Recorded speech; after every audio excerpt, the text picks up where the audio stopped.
হয়ে যাব, তারপর হচ্ছে আমাদের অসহায়ত্বের ব্যবস্থা নেওয়া। কিন্তু আমরা যাতে অসহায় না হয়ে যাই বা আমাদের পাশে যাতে কেউ না দাঁড়ানো লাগে, তার আগেই আমরা যদি ব্যবস্থা নিই, তাহলে আর আমাদের হচ্ছে এই সামাজিক সেবা করার প্রয়োজন পড়ে না। আমরা নিজেরাই যদি আগে থেকে সতর্ক থাকি।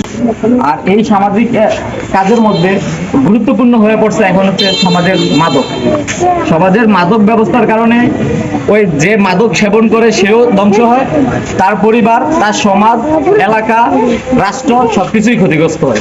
এজন্য যেহেতু এখানে যুব সমাজের মানুষ বেশি থাকে এইসব সামাজিক সংগঠনগুলোর মধ্যে, তো আমরা যদি এই মাদকের দিকে খেয়াল রাখি বা আমাদের আশেপাশে যারা আছে তারা যাতে মাদকের দিকে ধাবিত না হয়, এজন্য যদি আমরা তাদেরকে দাওয়াত দেই বা বোঝানোর চেষ্টা করি, তাহলে এটাই হবে আমাদের সমাজের সবচেয়ে বড় সেবা বর্তমান প্রেক্ষাপটে।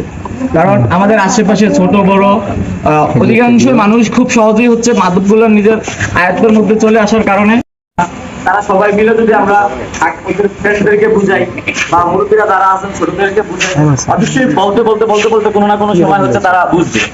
তখন যদি আমরা তাদেরকে এই মাদক সেবন থেকে সরিয়ে আনতে পারি, তাহলে আমাদের এটা সমাজের জন্য সবচেয়ে বড় কাজ হবে।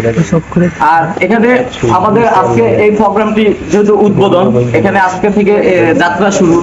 আমরা সবাই যদি যারা এই সংগঠনের সাথে জড়িত থাকবো বা আছে, তাদের সবার সাথে যদি মিলেমিশে তাদেরকে বুদ্ধি দিয়ে, পরামর্শ দিয়ে আমরা সবাই এই সংগঠনের জন্য কাজ করব।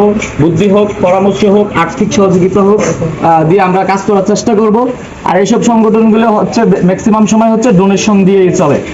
যারা এলাকায় উচ্চ বিত্ত থাকে বা মধ্যবিত্তর মধ্যে কিছু হাই ক্যাটাগরি থাকে, তাদের থেকে হচ্ছে সহযোগিতাগুলো নিয়েই আমরা এই কাজগুলো করি।